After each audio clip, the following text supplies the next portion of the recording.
Hi everyone and welcome to my subscriber hub. मेरे सभी subscriber को बहुत बहुत वेलकम है। मैं यहाँ पर आप लोगों के साथ बात कर सकती हूँ, आपके तकलीफ़ों को सुन सकती हूँ और आशा करती हूँ कि जितनी भी मेडिसिन मैं यहाँ पे शेयर कर रही हूँ वो आपके लिए फ़ायदेमंद साबित होंगे। आप अपने तकलीफ़ों के लिए इसमें से कोई मेडिसिन सेलेक्ट करके आप ले सकते हैं। लेकिन मैं यही आपको सलाह अभी भी दूँगी कि अगर आप कोई मेडिसिन सेलेक्ट करके लेना चाहते हैं अपने लिए तो आप हमेशा एक अच्छे फिजिशियन की राय के अनुसार ही उसको लीजिए, क्योंकि मैं फिर आपको यहाँ पे बताऊंगी कि आपके अनुसार आपको कौन सा पोटेंसी लेना चाहिए, कितने रिपीटेशन डोज में लेना चाहिए, ये आपको नहीं पता है। तो अगर आप चाहते हैं कि मेडिसिन तो आपने सेलेक्ट कर लिया जो मैं आपको बताऊँगी यहाँ पर, लेकिन अगर आप चाहते हैं कि क्या मेरे लिए डोज होगा, मुझे कैसे रिपीट करके खाना है मेडिसिन, अगर ये सब जानकारी चाहते हैं या कोई और तकलीफ़ के लिए मुझसे कुछ अपने बातों को शेयर करना चाहते हैं तो कमेंट बॉक्स में ज़रूर बताइए। मैं फिर वीडियो बना के आप तक आपकी इन्फॉर्मेशन को ज़रूर शेयर करूंगी। तो चलते हैं, इस वीडियो में मैं बताने जा रही हूं कि क्या क्या मेडिसिन हाइड्रोसिल के लिए मैं अपने क्लिनिकल प्रैक्टिस के दौरान यूज़ की हूं बहुत अच्छे रिज़ल्ट के साथ में। इसके पहले जितनी भी वीडियोस मैंने डाला है, अपलोड किया है, उससे मैंने सबसे पहला वीडियो डाला था व्हाट इज़ हाइड्रोसिल, दैन उसके कॉज को भी डिस्कस किया था, सिम्टम्स को डिस्कस किया था, कॉम्प्लिकेशंस को डिस्कस किया था और साथ में अंत में मैंने रूब्रिक्स भी डिस्कस किया था। अब उन सारी चीज़ों को लेकर अगर आप देखें तो मैंने एक जगह बताया था कॉजेशन में कि इंजरी भी एक कॉज होता है हाइड्रोसिल के होने का। तो अगर इंजरी के कारण अगर हाइड्रोसिल आपका हो रहा है तो वहाँ पे आर्निका आप बहुत अच्छे तरीके से प्रिस्क्राइब कर सकते हैं, अपने लिए यूज़ कर सकते हैं। अगर पोटेंसी के बारे में मैंने आपको फिर बताया कि अगर जानकारी चाहिए तो पर्सनली आप उनसे बात कीजिए कि आपकी पर्सनैलिटी क्या है। मैं बहुत सारी बात वहाँ पे पूछूंगी आपसे, उसके बाद आपके लिए पोटेंसी वहाँ पे सेलेक्ट करूँगी। अब आता है सेकंड मेडिसिन जो बहुत अच्छा वर्क करती है, वो है ब्रायोनिया। ब्रायोनिया क्या है कि किसी भी सीरस फ्लूइड को उसके एक्युमुलेशन को हटाने में उपयोगी होता है, यानी कि म्यूकस मेम्ब्रेन, सीरस फ्लूइड जो वहाँ पे होता है वो सब के ऊपर इसका वर्क अच्छा होता है। तो ब्रायोनिया भी आप दे सकते हैं, स्पेशली इन्फेंट के केस में। मतलब मैंने आपको जैसा बताया था कि 1 साल के पहले तक ये कंडीशन रहता है और कभी कभी जब ये 1 साल से अधिक बढ़ गया और फिर भी आपको लग रहा है कि बच्चे में ये चीज़ हाइड्रोसिल ठीक नहीं हो रहा है, 1 साल हो चुका है, तो आप ब्रायोनिया का इस्तेमाल कर सकते हैं। और भी सिम्टम्स होते हैं ब्रायोनिया के, तो वो अगर आपको ऐसा लगता है कि लेना चाहिए तो मुझसे सलाह ज़रूर ले लीजिएगा। थर्ड मेडिसिन जो ज़्यादा उपयोगी हो सकती है वो है पल्सेटिला। पल्सेटिला के केस में पेन भी रह सकता है जो रेडिएटिंग होता है, यानी कि कहीं से कहीं भी वो चला जाता है। पेन ज़्यादातर एक्सटेंड करता है उसका पेट से लेकर स्क्रोटम तक, यानी कि पेट में उसे दर्द लगेगा और ऐसा पेशेंट बोलेगा कि पेट से जो दर्द है वो एक्सटेंड करके स्क्रोटम की तरफ जा रहा है, ऐसा। और पेशेंट को प्रोस्टेटिस की समस्या भी रह सकती है। तो इस तरह के सिम्टम अगर देते हैं पेशेंट, और हाँ, पल्सेटिला का पेशेंट का जो पेन है वो लाइंग ऑन द बैक, यानी कि जब वो पेट के बल सोएगा तो उसकी तकलीफ़ें बढ़ जाएंगी। जैसे कि आपको मैंने बताया कि हर्निया के केस में क्या होता है कि जब वो सोएगा, आराम करेगा तो तकलीफ़ उसकी कम हो जाएगी।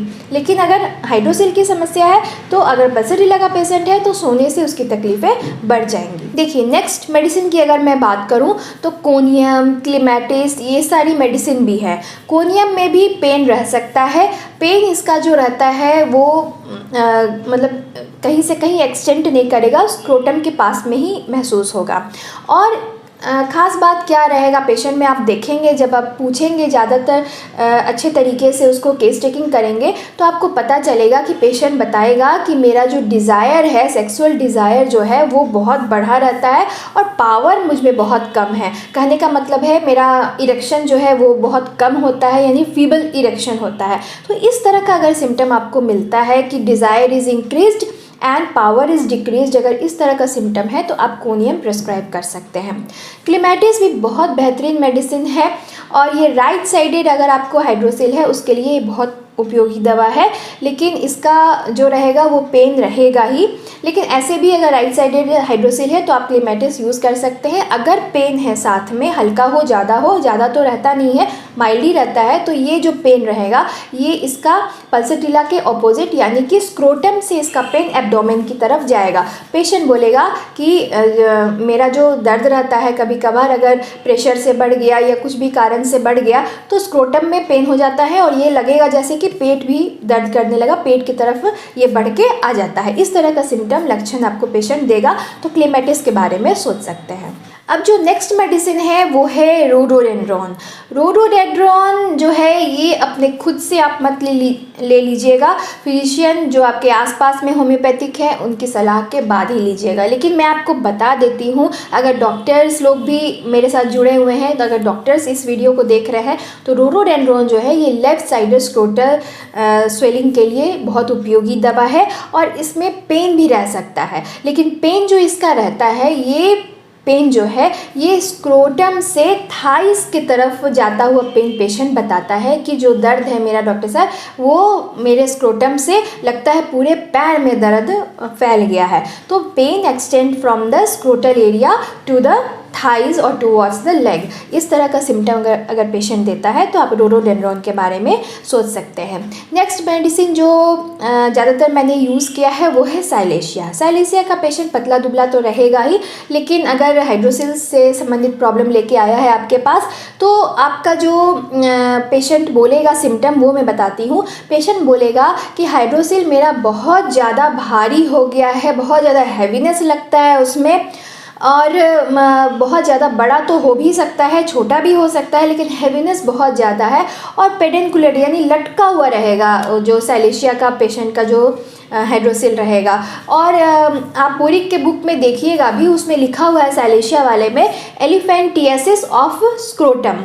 तो इस तरह का अगर सिम्टम पेशेंट लेके आता है तो आप साइलेशिया के बारे में सोच सकते हैं। दो मेडिसिन और है, मैंने आपको जैसा बताया था कि 1 साल से पहले तक ये रहता है, 1 साल के बाद ये चीज़ ऑटोमेटिक नेचुरली ठीक हो जाता है बच्चों में।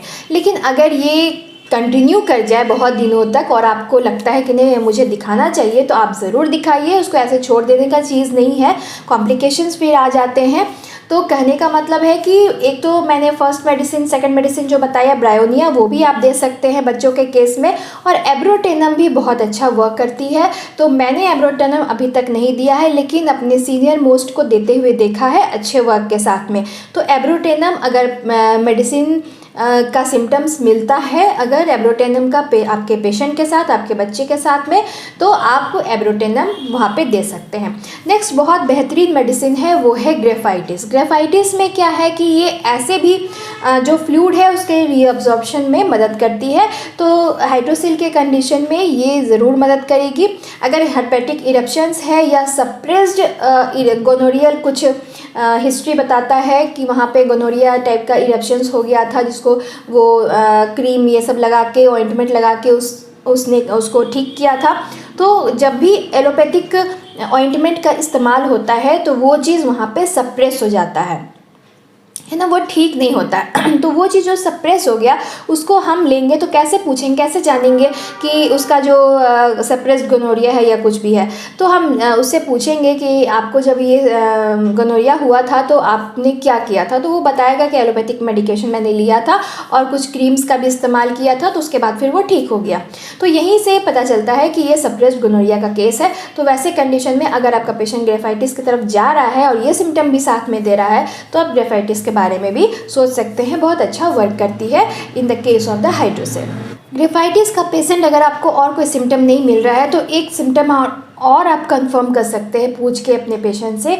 वो बताएगा कि मेरा जो सेक्सुअल डिज़ायर है वो इंक्रीज़ कर गया है डॉक्टर साहब, लेकिन क्या है ना कि मेरा जो इजैकुलेशन जो होता है वो बहुत पहले हो जाता है या नहीं होता है कभी कभी। तो ये दोनों ही सिम्टम पेशेंट दे सकता है। तो आपको ये बात अपने मेल पेशेंट से ज़रूर कंफर्म करनी चाहिए। जब भी आपका मेल पेशेंट रहता है तो मेल पेशेंट पेशेंट से सेक्सुअल डिज़ायर के बारे में आप ज़रूर कंफर्म कीजिए।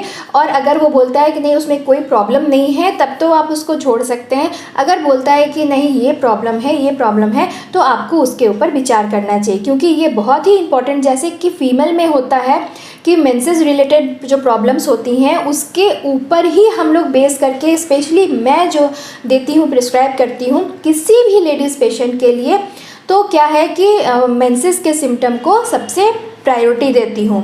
तो कहने का मतलब है कि जब आप मेल पेशेंट को देखते हैं तो उसमें इस तरह के डिज़ायर का जो सिम्टम्स होता है, इजैकुलेशन से संबंधित प्रॉब्लम्स जो होते हैं उनके, या फिर आपको टाइमिंग से रिलेटेड जो प्रॉब्लम्स होते हैं ये, या फिर कोई पेन हो, है ना, इस तरह का कोई सिम्टम देता है तो इसको कंसीडर ज़रूर करना चाहिए विद कॉन्कोमिटेंट विद जो उसका एक्चुअल प्रॉब्लम है वो। जैसे यहाँ पर मैंने आपको बताया हाइड्रोसिल है, तो हाइड्रोसिल के साथ में आपको ये सब सिम्टम्स भी अपने मेल पेशेंट से ज़रूर पूछना चाहिए।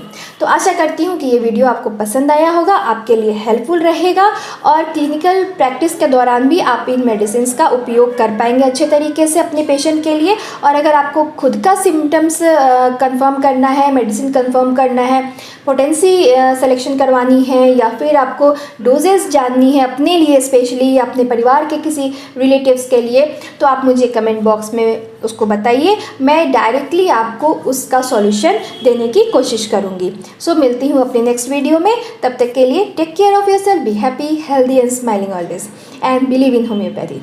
Thank you for watching.